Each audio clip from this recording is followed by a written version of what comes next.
So, so Saturday I woke up, and I know I've shared this story. Y'all probably heard it. So Friday night I was in a Bible study group where the group were talking about this small child that had been lost for nowadays, and I'm like, what child? What are y'all talking about? Like I was the only person in Texas, I think, or the world that perhaps had not heard of the story.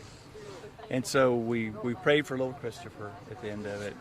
And it was then that the Holy Spirit told me, you will go look for that boy tomorrow.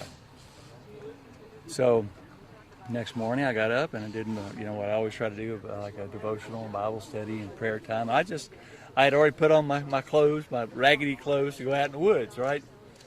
And so my wife, we have a little bungalow on our property, and she was caring for a friend of ours who just had surgery. So she and I have not been crossing paths. She's been staying next door trying to help this friend of ours. And so she knew all about it, but we hadn't talked, so I knew nothing about it. And she happens to come over to get something that morning, and I said, she asked, what's your plans for today? And I said, well, the Lord told me I had to go look for this boy that's lost. She said, okay. And so, and that's what I did. I just walked out, and I'm familiar with that area because it's not far from where I live. And my older boys and I, years ago, would go out and explore that area. There's a lot of logging trails out there, a pipeline, which is a pretty wide clearing. So I was familiar with it, but I'm starting going down different logging roads, and I'd say, Lord, am I going the right direction? Of course, I'm looking for any kind of prints.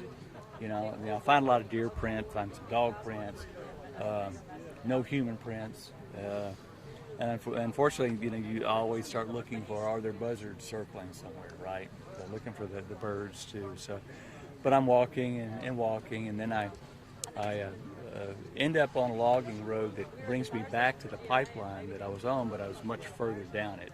Excuse me.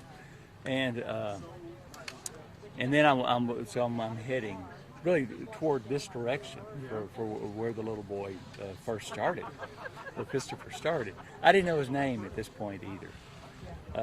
And so I'm walking along and I hear a noise out in the woods. And it sounded like it was ahead of me and to the right. And I yelled out, hello! I didn't get a response.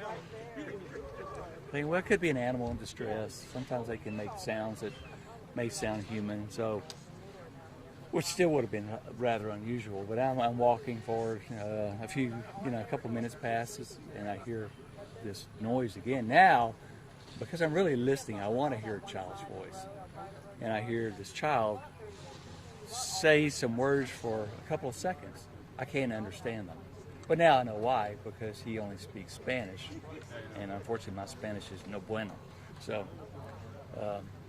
I'm calling Grimes County Sheriff's Department to let them know, because at this point they had no leads. Now I did watch a little news broadcast that the sheriff had given from the day before, and he said we haven't had any leads and nothing to go on. We're just out searching the woods. And so this was the lead. So I called and tell them that, and about 45 minutes later, rescue crew shows up. Some of the officers from Grimes County showed up, and I tell them the same story. Hey, I was at this Bible study. Lord told me, come look for him. I said, all I know is I heard these noises, and I'm reporting it to you, and I think, again, they're up ahead to the right. And they said, okay. So they go off, and they're out in the woods now yelling, Christopher, Christopher. And so now, now I know his name. I think I'd heard it earlier in that broadcast that I'd watched, but it didn't register with me. And so now I'm walking back thinking, okay, this is my purpose. To give them a lead, give them something to go on. I'll leave it to the experts. Let them do what they are best at. And so I'm walking back down the pipeline, back toward where I live. I'd gone maybe 100 yards, and I hear this noise again. But now, it's to my right.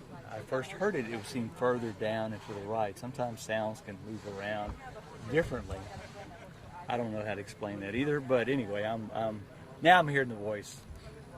And now I respond, Christopher? And he just chatters to me. What I don't understand, but I hear the voice. And so I wanted confirmation. And now I'm kind of starting to walk quickly down the edge of the pipeline clearing, because the woods are really dense right there. There's a lot of yopon, there's a lot of small trees, there's thorny vines. You know, it's not where you can easily just walk in and grab somebody. So I'm looking, what's the best way for me to try to get to where I hear that voice? Because at this point I couldn't see him. It was too dense. And so I yell out again, and he responds again. I'm thinking, oh my gosh. You know, so then I'm whacking, got a machete, I'm whacking some stuff out of the way, and then there he is. And what dawned on me, he had no clothes on. You know, now I understand he's a little boy. Little boys, don't oftentimes want to wear clothes anyway. And I'm sure he got hot, sweaty, might have get tangled in some briars. I don't know why he would have lost clothing. He had no shoes on his feet either. All I know is he was there and he was alive and he seemed fine. I picked him up in my arms, and we're making our way out of the woods so we can get back to the pipeline clearing. And when you first saw him, what was going through your mind? It was overwhelming. At first you think, is this a dream? And then I realized, no, that's a little boy there. That's him. Expression? He's just, it's almost like, where have you been? I've been waiting on you. Because when I picked him up, he was just fine. I cradled him on my hip, and I'm telling him, little man, God's got a purpose for you. Because he's been looking after you for days now. How did he you've been found. picked him up? He looked fine. I mean, people asked, did he have any cuts or scrapes? Honestly, I didn't look at him that closely. By the time I got out into the fairway or the clearing, I'm now yelling to the guys who are up ahead searching. And of course, they're yelling his name as well. I wasn't so sure they could even hear me yelling. I was yelling as loud as I could. I found him! I found him! And then I get on the phone. I call the sheriff's department to let them know that as well.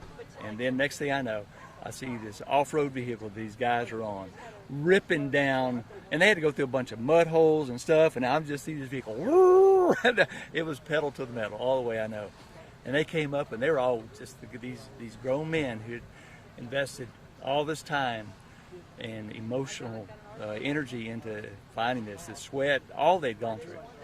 It came out, and they were all weeping. I just handed them off to them, and off they went. And I was just talking to one of them a minute ago. He said, yeah, it didn't dawn on us until we were all the way down the road that we just left. You there to walk back by yourself? But I didn't even think about that. They had, of course, bigger and better things to do. To see him coming home now here today, what does it mean to see his mom? Well, it's nice to meet his mom. It is. And honestly, like I've said a lot about this, it isn't about a story about me. And so that's why I've been a little reluctant to even do interviews. I did some, and they got a good view of my feet. But because it's not about me, it's what the power of God and the prayers that were lifted up by people, not only locally but around the world. People were praying for this little boy. And the mom, you heard her faith was strong. She said, I'm not giving up. He will be found. God's going to get him back to me. And he did. That's a great story. That's a lot of miracles in this whole story. How he could survive that many days and nights out in a dangerous location where there's rattlesnakes, there's copperheads, there's wild pigs, there's coyotes, there's all sorts of things, spiders, all these things that he was protected from. So I think he had angelic protection. He was safe, and then that he would be found alone is a miracle, much less who found him. But I know it's a miracle because I know how God works, and I know what he told me to do, and I know how she was now praying, as were others. So